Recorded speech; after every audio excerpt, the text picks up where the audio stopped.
स्थायी समितीची निवडणूक होत असताना आम्हाला माहिती आहे की शिवसेनेचं तुलनात्मक संख्याबळ, भारतीय जनता पार्टीचं तुलनात्मक संख्याबळ आणि राष्ट्रवादी काँग्रेसचं तुलनात्मक संख्याबळ, राष्ट्रवादी काँग्रेसचं तुलनात्मक संख्याबळ आमच्यापेक्षा जास्त असल्यामुळे ही गोष्ट आम्ही मान्य करतो की सर्वच्या सर्व सभापती त्यांचे बनणार होते.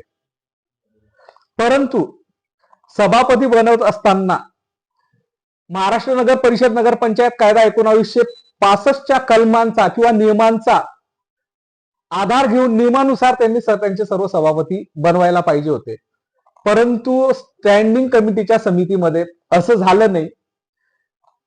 त्या संदर्भात आम्ही आज भारतीय जनता पार्टीचे सर्व नगरसेवक गट नेते काही कामानिमित्त बाहेर गेले होते, त्याचा खुलासा करून देतो. कुठेतरी मला वाटतं दारावर बसायला गेले होते म्हणून ते येऊ शकले नाही, नाही तर काही ती पण हेडलाईन होऊन जाईल म्हणून पहिलेच खुलासा करतो. ते कुठे बाहेर गेले असल्यामुळे भारतीय जनता पार्टीचे सर्व नगरसेवक, शिवसेनेचे नगरसेवक हे माननीय जिल्हाधिकारी महोदयाकडे गेले. जिल्हाधिकारी महोदय त्या ठिकाणी मीटिंग मध्ये बसलेले असताना त्यांनी सांगितलं, त्यांनीच मेसेज दिला की आरडीसी साहेबांना तुम्ही तुमचा अर्ज द्या म्हणे. म्हणून आम्ही त्यांना ते हे दिलेलं आहे. आमचा जो मुख्य मुद्दा होता,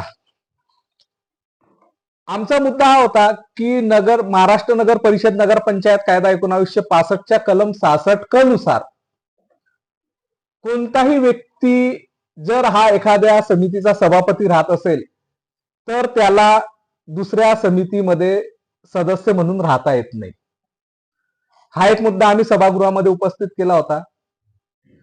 त्याच्यानंतर दुसरा अजून एक मुद्दा उपस्थित केला होता की नगराध्यक्ष हा देखील कारण नगराध्यक्ष हा आहे ना स्थायी समितीचा अध्यक्ष असतो, स्टँडिंग कमिटीचा अध्यक्ष असतो.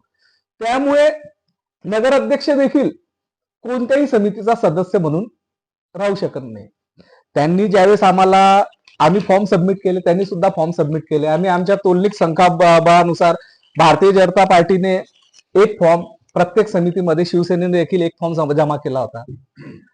तो जमा केल्यानंतर ज्यावेळेस त्यांनी त्या राष्ट्रवादी काँग्रेस पार्टीतर्फे जे सदस्यांचे अर्ज दाखल करण्यात आले आणि त्याच्यानंतर त्यांनी जे सभापतीचे नाव सुचवले, त्यावेळेस भारतीय जनता पार्टीचे गटनेता अजय भैया आणि मी स्वतः त्या ठिकाणी आम्ही हरकत घेतली. सीओला सांगितलं की हे चुकीचं आहे, कायद्यानुसार हे नाही.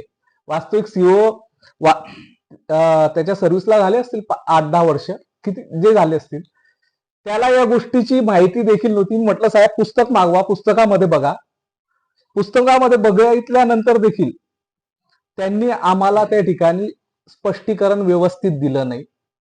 आम्ही जे आमचा मुद्दा मांडत होतो, आम्ही पुरावे दिले होते, म्हणजे तोंडी पुरावे दिले होते. आम्ही तुम्हाला ते लेखी स्वरूपात देणार आहेत. पहिला आमचा जो मुद्दा होता त्या ठिकाणी हरकत होती की कोणत्याही पालिका सदस्याला एकापेक्षा अधिक विषय समितीचा सदस्य म्हणून आधीच नामनिर्देशित करण्यात आले असेल तर तो स्थायी समितीचा सदस्य होण्यास पात्र असणार नाही. म्हणजे फॉर एक्झाम्पल अनुप उदासी हा बांधकाम समितीमध्ये सदस्य म्हणून असेल आणि आरोग्य समितीमध्ये बी सदस्य म्हणून असेल, तर अनुप उदासीला त्या समितीचा सभापती होता येणार नाही.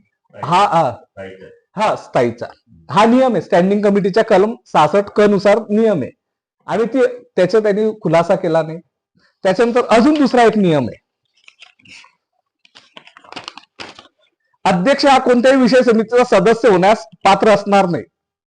अध्यक्ष जो आहे ना, स्टँडिंगचा अध्यक्षच असतो तो, म्हणजे पूर्ण स्थायीचा बॉस नगराध्यक्ष असतात, ते पण कोणत्या समितीचं सदस्य राहत नाही. परंतु राष्ट्रवादी काँग्रेसने जे फॉर्म सबमिट केले होते त्यांच्यामध्ये अध्यक्ष महोदयांचं देखील नाव होतं. आम्ही ते पण सांगितलं, परंतु आमच्या मागणीला त्यांनी प्रतिसाद दिला नाही.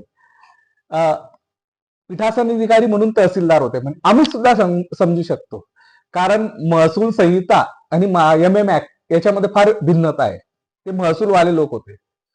म्हणून आम्ही एक विचार केला, आम्ही त्याच्यानंतर सीओला तोंडी तक्रार केली. प्रोसिडिंग म्हटलं, तुम्ही प्रोसिडिंग करा, आम्हाला प्रोसिडिंग द्या.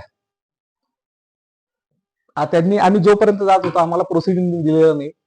उद्या शनिवार, परवा रविवार आणि 26 जानेवारीची सुट्टी असल्यामुळे आम्ही प्रोसिडिंग न घेता आरडीसी साहेबांकडे गेलो आणि ही तक्रार आम्ही दिली. आमचं एकच म्हणणं आहे की ज्या पण निवडी होतील त्या निवडी महाराष्ट्र नगर परिषद नगरपंचायत काय औद्योगिक नगरी अधिनियम 1965 अन्वय व्हायला पाहिजे. अजून सर्वात महत्वाचं म्हणजे की एक व्यक्ती जो सदस्य असेल, एक व्यक्ती एका सभापतीसाठी अनुमोदक आणि अनुसूचक राहू शकतो. फॉर एक्झाम्पल, मला जर बब्बू नानाला अनुमोदक राहायचं असेल तर बब्बू नानाचं नाव मी सभापतीसाठी सुचवेल. अनुमोदक म्हणून अनुप उदासी, अनुसूचक म्हणून हितेंद्र क्षत्रिय. आम्ही दोघं एका सभापतीसाठी नाव देऊ शकतो. त्यांनी आम्हाला सभेमध्ये ज्यांनी सभापतीसाठी नाव दाखल केलेले त्यांचं अनुमोदक अनुसूचक याचं नाव देखील सांगितलं नाही. ते तर जाऊ द्या, जे प्रोसिडिंग लिहिलं जातं, प्रोसिडिंग मध्ये देखील लिहिलं जातं की एखादी व्यक्ती सभापती झालं असेल तर त्याचा अनुमोदनचा ठराव कोणी ठेवलाय, अनुसूचक कोण आहे आणि अनुमोदक कोण आहे, त्याने प्रोसिडिंग मध्ये पण ते लिहिलेलं नाही. प्रोसिडिंग मध्ये लिहायला पाहिजे. हा, आम्हाला आता प्रोसिडिंग मिळाले, त्याच्या संदर्भात आम्ही तक्रार करणारच आहोत. तर या गोष्टीची माहिती देण्यासाठी आम्ही तुम्हाला या ठिकाणी बोलवलेलं आहे. आम्हालाही माहित आहे आमचा सभापती बनणार नाही, परंतु जे पण सभापती बनतील ते महाराष्ट्र नगर परिषद नगरपंचायत उद्योग नगरी अधिनियम नुसार बनायला पाहिजे. आणि ज्या ठिकाणी सभापती बनत नसतील, 2 समित्या वॅकंट राहतील, मान्य जिल्हाधिकारी नाव देतील. तर हा जो घोळ केलेला आहे याच्या संदर्भात आम्ही माननीय आमदार साहेबांना सुद्धा ही गोष्ट सांगितली. माननीय आमदार साहेबांनी आम्हाला सांगितलं की तुम्ही या संदर्भात तक्रार द्या, आणि आम्ही तक्रार दिलेली. याची प्रत मी तुम्हाला देतोय. सर्व पुरावे आज जिल्हाधिकारी महोदयांना भारतीय जनता पार्टी आणि शिवसेनेतर्फे एक संयुक्तिक निवेदन देण्यात आलेलं आहे. या निवेदनामध्ये स्थायी समितीच्या सदस्यामध्ये महाराष्ट्र औद्योगिक नगरी अधिनियम 1965 च्या कलमान्वये जो घोळ करण्यात आलेला आहे त्या कलमांची पायमल्ली करण्यात आली आहे. या संदर्भात आम्ही नंदुरबार जिल्हाधिकाऱ्यांना सर्वांनी निवेदन दिलेलं आहे. या निवेदनामध्ये आम्ही मागणी केलेली आहे की स्टँडिंग कमिटीचे सदस्य निवडत असताना महाराष्ट्र नगर परिषद नगरपंचायती औद्योगिक नगरी अधिनियम 1965 च्या कलम 66 अन्वये च्या तरतुदीचं पालन करण्यात आलेलं नाहीये.